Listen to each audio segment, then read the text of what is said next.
राजस्थान संगठित अपराध नियंत्रण विधेयक 2023 पर चर्चा कर रहा है।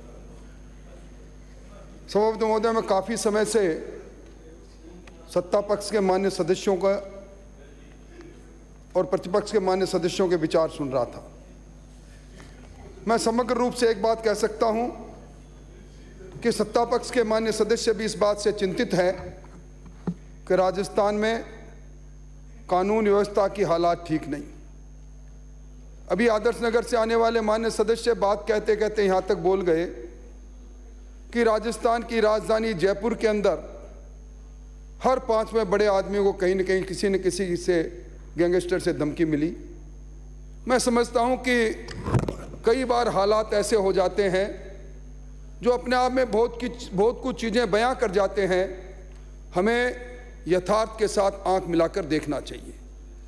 और मैं धन्यवाद देना चाहूँगा प्रभारी मंत्री जी आपको। मैं इस बिल के उद्देश्य और कारणों के कथन को पढ़ रहा था। आखिर सरकार की ढलती उम्र में आपने ये तो स्वीकार कर लिया कि प्रदेश में संगठित अपराध हो रहे हैं। आपने उद्देश्य और कारणों में कहा कि संगठित अपराधों में वृद्धि हुई तथा संगठित अपराध गिरोह बनाकर जघन्य अपराध, हत्या, लूट, डकैती, अपहरण, रंगदारी को और वसूली करते रहे। और आपने यह भी स्वीकार किया कि संगठित अपराधी गिरोह बनाकर कॉन्ट्रैक्ट किलिंग, व्यापारियों को धमकाकर प्रोटेक्शन मनी, रंगदारी वसूल करना, मादक पदार्थों तस्करी द्वारा बड़ी मात्रा में संपत्ति अर्जित करना। निश्चित तौर पर सभापति महोदय, जब कोई हम कानून बनाते हैं, विधेयक बनाते हैं, वो सत्ता में बैठे लोग समग्र चिंता करते हैं जब उनको दिखता है कि आज जो हमारे विद्यमान कानून है, आज जो प्रचलित कानून है, उससे हम स्थिति का नियंत्रण नहीं कर सकते, तो इस प्रकार का कानून लेकर आते हैं। तो ये कानून को लाना अपने आप आपकी हालात को बताता है। और आपने इसमें यह कहा है कि उद्देश्य और कारणों के कथन में आंतरिक सुरक्षा विशेषज्ञ, वो विशेषज्ञ आपके हैं, और नीति निर्माता वो आप हुई, उनकी सहमति बनी है कि संगठित अपराधों की रोकथाम के लिए अब प्रभावी कार्रवाई करनी आवश्यक है, कठोर कानून बनाना आवश्यक है। यानी आप ये स्वीकार कर रहे हो कि अब तक आपने प्रभावी कार्रवाई नहीं की। मैं सवाल आप ही से पूछना चाहता हूं, ये जो आपके आंतरिक सुरक्षा विशेषज्ञ है, ये विशेषज्ञ इतने दिन कहां चले गए थे? क्या आपने इस संगठित अपराध नियंत्रण विधेयक लाने से पहले किसी दूसरे विशेषज्ञों की सलाह ली जिन्होंने आपको आपका दर्पण दिखा दिया? मैं समझता हूं कि सभापति महोदय, यह दुर्भाग्य है, मुझे अफसोस है।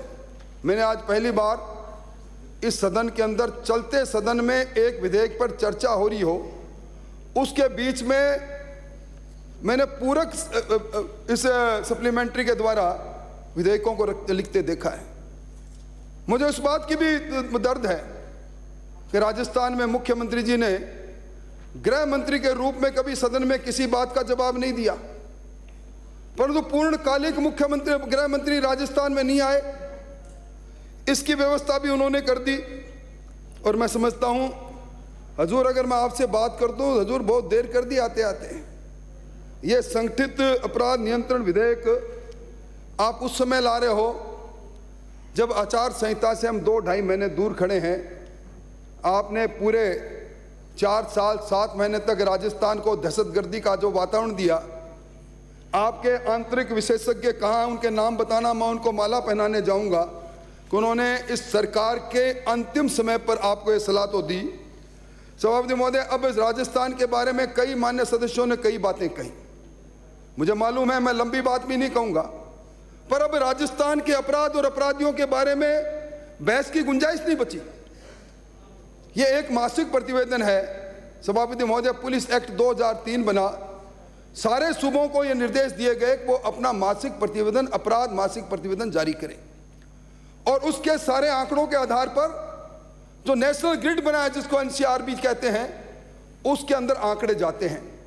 अब ये दिगर बात है कि ये ऑनलाइन एफआईआर हमने दर्ज चालू कर दी, इसलिए आंकड़े बढ़ गए। पर सभापति महोदय, अब ये आंकड़े खुद ही अपनी कहानी कहते हैं, और मैं समझता हूं गृह मंत्री जी है नहीं, पर ये मुख्यमंत्री जी की सफलता असफलता का फिल्मांकन जब कभी भी होगा, ये किस्सा कुर्सी का क्लाइमैक्स में अगर पहुंच जाता तो शायद राजस्थान को पूर्णकालीन गृह मंत्री मिल जाता। कानून व्यवस्था में रुचि नहीं रही। सभापति महोदय, अनादि काल से राजतंत्र में भी राजा की कुर्सी जब हिलती थी तो राजा की प्राथमिकता अपने विद्रोह को दबाने के लिए रहती थी, अपने पक्ष में लोगों को करने के लिए रहती थी। इस किस्सा कुर्सी ने राजस्थान में वही परिदृश्य ऐसा पैदा किया कि ये खत्म ही नहीं हुआ।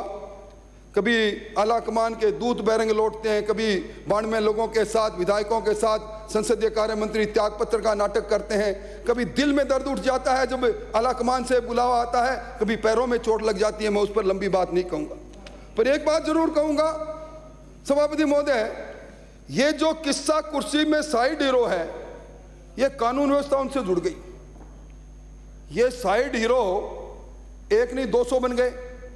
अब 200 लोगों ने डिजायर सिस्टम से राजस्थान में फील्ड के अंदर जिन अधिकारियों को तैनात करवाया, मैं नहीं कहता सभापति महोदय, चाहे कोई भरतपुर का डीआईजी का दलाल पकड़ा जाए, चाहे कोई एसपी दौसा में पकड़ा जाए, चाहे कोई एडिशनल एसपी असमत मांगता हुआ पकड़ा जाए, मैं उस बात पर जाना नहीं चाहता।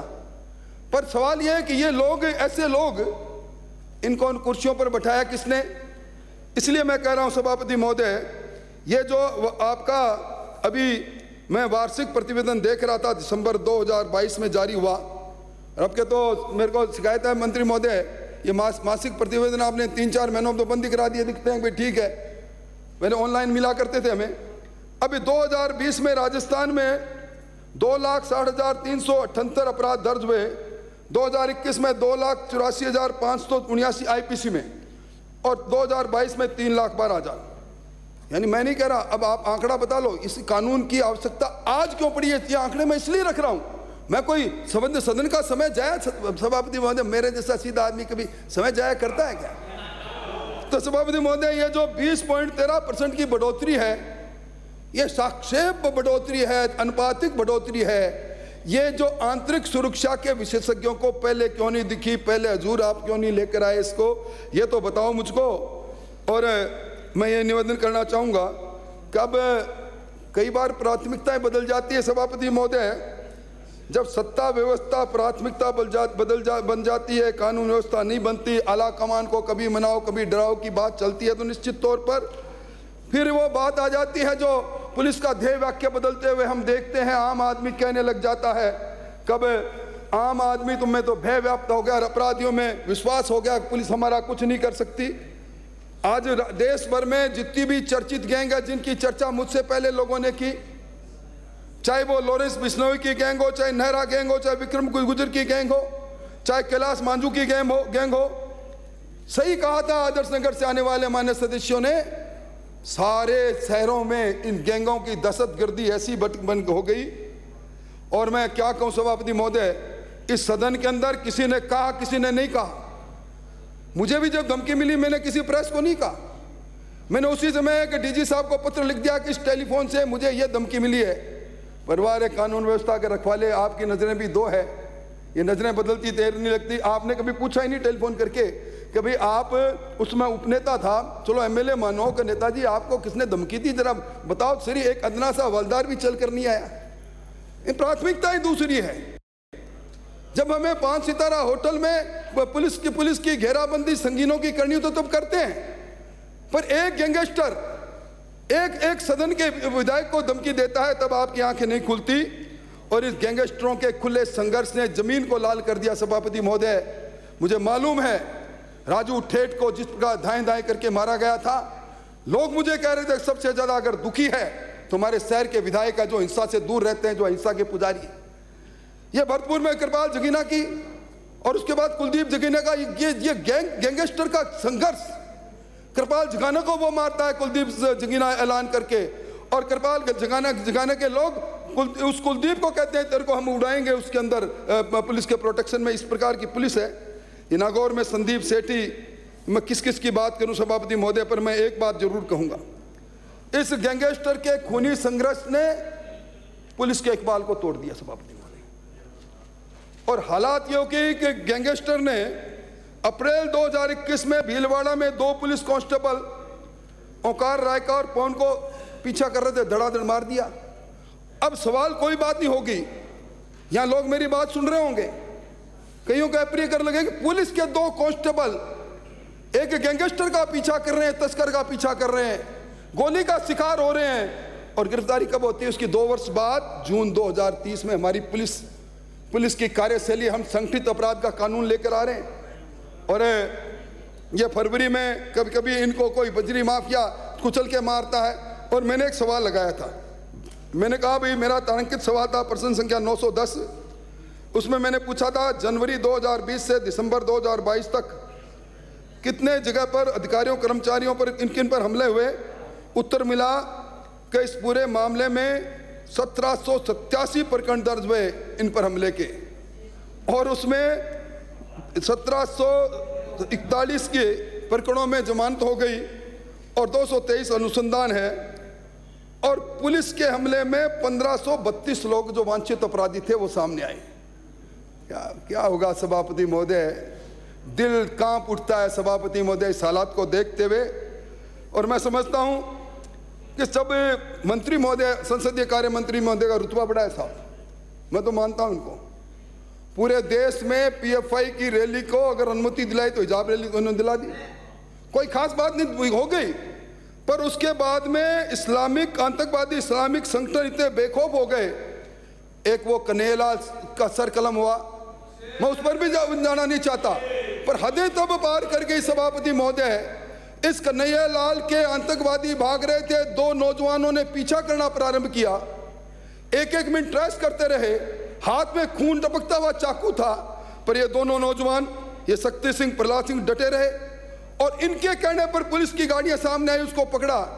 और पिछले दिनों यहाँ गुहार लगा के कहें कि हमारे घर के चारों ओर हमें सुरक्षा नहीं मिली, हमारे घर के चारों ओर इस तरह की संदिग्ध गतिविधियां हो रही हैं, आतंकवादियों की धमकी मिल रही है। ये तो हालात है, मैं समझता हूं। और आज एनआईए के पास मामला गया, दिसंबर 2022 में चालान प्रस्तुत हुआ, मुख्यमंत्री जी ने चिट्ठी लिख दी गृह मंत्री जी को, केंद्र को सजा दिलाओ। पर वो फास्ट ट्रैक कोर्ट का क्या मामला है, मंत्री जी क्यों नहीं गठन कर रहे हैं? मेरे को लिखना है राजस्थान हाई कोर्ट को फास्ट ट्रैक कोर्ट गठन करो, एनआईए के ने चालान पेश कर दिया। ये अनुत्तरित सवाल है, और ये इसलिए भी बड़े सवाल, संगठित अपराधियों ने हत्या जैसा जघन्य अपराध, मैं सिर्फ 1 साल का आंकड़ा पेश कर रहा हूं, 2022 में 1834 हत्या हुई, और दिसंबर तक 920 में चालान हुए सभापति महोदय। हत्या का मुकदमा जब दर्ज होता है, जब सामने डेड बॉडी मिलती है। यह दिगर बात है कि हमारे रामगंज मंडी से आने वाले मान्य सदस्य पर एक जिंदा व्यक्ति जिंदा है, भाषण ठोक रहे हैं, हत्या का मुकदमा में मुलजिम बैठा है सदन के अंदर, ये दूसरी बात है, ये कर सकते हैं संसदीय कार्य मंत्री अपने रुतबे से।